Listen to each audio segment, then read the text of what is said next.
शांताकारं भुजंगशयनं पद्मनाभं सुरेशं विश्वाधारं गगनसदृशं मेघवर्णं शुभांगं लक्ष्मीकान्तं कमलनयनं योगिभिध्यानगम्यं वंदे विष्णु भवभयहरं सर्वलोकैकनाथं। मंगलम भगवान विष्णु मंगलम गरुड़ध्वज मंगलम पुंडरीकाक्ष मंगलाय तनोहरि। ओम नमो भगवते वासुदेवाय। आज का दिन आप सभी के लिए मंगलमय हो। आज माघ महीने का 19वां दिन है। आइए सुनते हैं माघ मास कथा का 19वां अध्याय। विदुर जी ने मैत्रेय जी से पूछा, भगवान, स्वयंभू मनु का वंश बड़ा आदरणीय माना गया है। उसमें मैथुन धर्म के द्वारा प्रजा की वृद्धि हुई थी। अब आप मुझे उसी की कथा सुनाइए। ब्राह्मण, आपने कहा था कि स्वयंभू मनु के पुत्र प्रियव्रत और उत्तानपाद ने 7 द्वीपों वाली पृथ्वी का धर्म पूर्वक पालन किया था तथा उनकी पुत्री जो देवहूति नाम से विख्यात थी, कर्दम प्रजापति को ब्याही गई थी। देवहूति योग के लक्षण यम आदि से संपन्न थी। उससे महायोगी कर्दम जी ने कितने संतान उत्पन्न की, वह सब प्रसंग आप मुझे सुनाइए। मुझे उसके सुनने की बड़ी इच्छा है।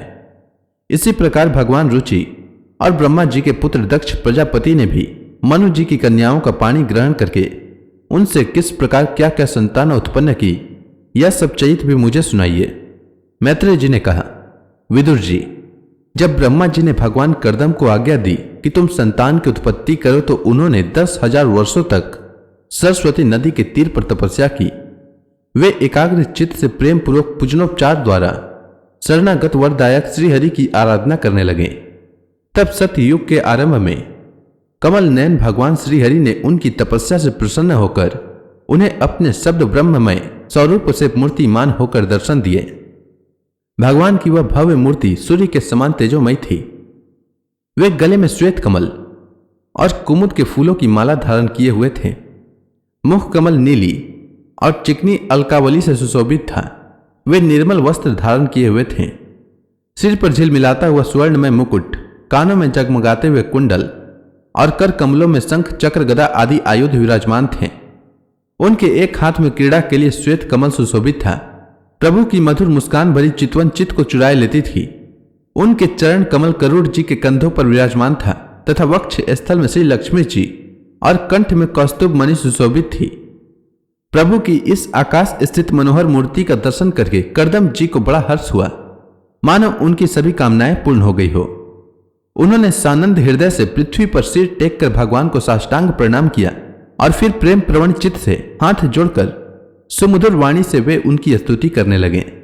कर्दम जी ने कहा, स्तुति करने योग परमेश्वर, आप संपूर्ण सत्व गुण के आधार हैं। योगी जन उत्तरोत्तर शुभ योनियों में जन्म लेकर अंत में योगस्थ होकर आपके दर्शनों की इच्छा करते हैं। आज आपका वही दर्शन पाकर हमें नेत्रों का फल मिल गया। आपके चरण कमल भव सागर से पार जाने के लिए जहाज है। जिनकी बुद्धि आपकी माया से मारी गई है, वही उन तुच्छ क्षणिक विषय सुखों के लिए जो नरक में भी मिल सकते हैं, उन चरणों का आश्रय लेते हैं। किंतु स्वामी, आप तो उन्हें वे विषय भोग भी दे देते हैं। प्रभु, आप कल्प वृक्ष हैं। आपके चरण समस्त मनोरथों को पूर्ण करने वाले हैं। मेरा हृदय काम कलुषित है। मैं भी अपने अनुरूप स्वभाव वाली और गृहस्थ धर्म के पालन में सहायक शीलवती कन्या से विवाह करने के लिए आपके चरण कमलों की शरण में आया हूं। सर्वेश्वर, आप संपूर्ण लोकों के अधिपति हैं। नाना प्रकार की कामनाओं में फंसा हुआ यह लोक आपकी वेदवाणी रूप डोरी में बंधा है। धर्ममूर्ते, उसी का अनुगमन करता हुआ मैं भी काल रूप आपको आज्ञा पालन रूप पूजोपहार आदि समर्पित करता हूं।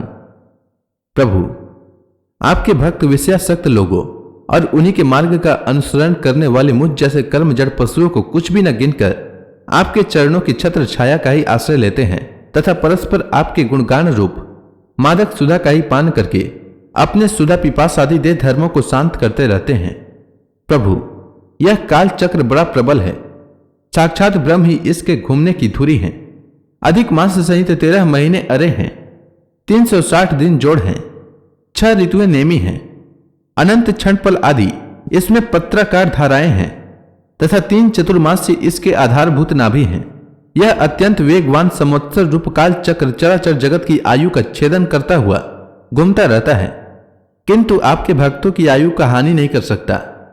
भगवान, जिस प्रकार मकड़ी स्वयं ही जाले को फैलाती, उसकी रक्षा करती और अंत में उसे निगल जाती है, उसी प्रकार आप अकेले ही जगत की रचना करने के लिए अपने से अभिन्न अपनी योग माया को स्वीकार कर उससे अभिव्यक्त हुई अपनी सत्वादी शक्तियों द्वारा स्वयं ही इस जगत की रचना, पालन और संहार करते हैं। प्रभु, इस समय आपने हमें अपनी तुलसी माला मंडित माया से परिच्छिन्न से दिखाई देने वाली सगुण मूर्ति से दर्शन दिया है। आप हम भक्तों को जो शब्दादि विषय सुख प्रदान करते हैं, वे माइक होने के कारण यद्यपि आपको पसंद नहीं है, तथापि परिणाम में हमारा शुभ करने के लिए वे हमें प्राप्त हों। हे नाथ, आप स्वरूप से निष्क्रिय होने पर भी माया के द्वारा सारे संसार का व्यवहार चलाने वाले हैं, तथा थोड़ी सी उपासना करने वाले पर भी समस्त अभिलषित वस्तुओं की वर्षा करते रहते हैं। आपके चरण कमल वंदनीय हैं, मैं आपको बार बार नमस्कार करता हूं। मैत्रेय जी कहते हैं, भगवान की भौएं प्रणय मुस्कान भरी चितवन से चंचल हो रही थी। वे गरुड़ जी के कंधे पर विराजमान थे। जब कर्दम जी ने इस प्रकार निष्कपट भाव से उनकी स्तुति की, तब वे उनसे अमृतमय वाणी से कहने लगे। श्री भगवान ने कहा, जिसके लिए तुमने आत्म संयम आदि के द्वारा मेरी आराधना की है, तुम्हारे हृदय के उस भाव को जानकर मैंने पहले से ही उसकी व्यवस्था कर दी है। प्रजापते, मेरी आराधना तो कभी भी निष्फल नहीं होती, फिर जिनका चित्त निरंतर एकांत रूप से मुझ में ही लगा रहता है, उन तुम जैसे महात्माओं के द्वारा की हुई उपासना का तो और भी अधिक फल होता है। प्रसिद्ध यशस्वी सम्राट स्वयंभू मनु ब्रह्मावर्त में रहकर 7 समुद्र वाली सारी पृथ्वी का शासन करते हैं। विप्रवर, वे परम धर्मज्ञ महाराज महारानी सत्यरूपा के साथ तुमसे मिलने के लिए परसों यहां आएंगे।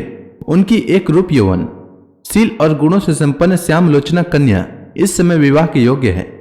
प्रजापते, तुम सर्वथा उसके योग्य हो, इसलिए वे तुम्ही को वह कन्या अर्पण करेंगे।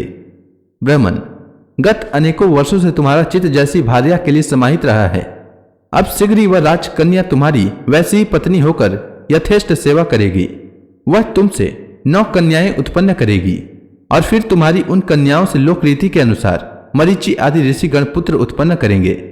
तुम भी मेरी आज्ञा का अच्छी तरह पालन करने से शुद्ध चित्त हो, फिर अपने सब कर्मों का फल मुझे अर्पण कर मुझको ही प्राप्त होोगे। जीवों पर दया करते हुए तुम आत्मज्ञान प्राप्त करोगे और फिर सबको अभय दान दे अपने सहित संपूर्ण जगत को मुझ में और मुझको अपने में स्थित देखोगे। महामुने, मैं भी अपने अंश काल रूप से तुम्हारा विधि द्वारा तुम्हारी पत्नी देवहूति के गर्भ से अवतीर्ण होकर सांख्य शास्त्र की रचना करूंगा।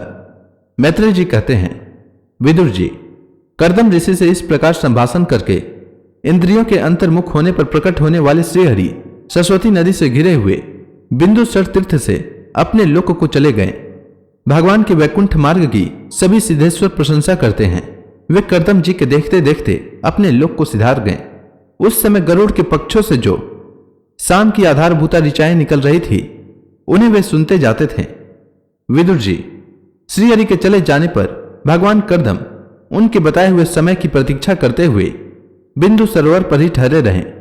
वीरवर, इधर मनु जी भी महारानी सत्यरूपा के साथ स्वर्ण जड़ित रथ पर सवार होकर तथा उस पर अपनी कन्याओं को भी बिठाकर पृथ्वी पर विचरते हुए जो दिन भगवान ने बताया था, उसी दिन शांति परायण महर्षि कर्दम के उस आश्रम पर पहुंचे। सरस्वती के जल से भरा हुआ यह बिंदु सरोवर वह स्थान है जहां अपने शरणागत भक्त कर्दम के प्रति उत्पन्न हुई अत्यंत करुणा के वशीभूत हुए भगवान के नेत्रों से आंसुओं की बूंद गिरी थी। यह तीर्थ बड़ा पवित्र है, इसका जल कल्याणमय है और अमृत के समान मधुर है तथा महर्षि गण सदा इसका सेवन करते हैं। उस समय बिंदु सरोवर पवित्र वृक्ष लताओं से घिरा हुआ था, जिनमें तरह तरह की बोली बोलने वाले पवित्र मृग और पक्षी रहते थे।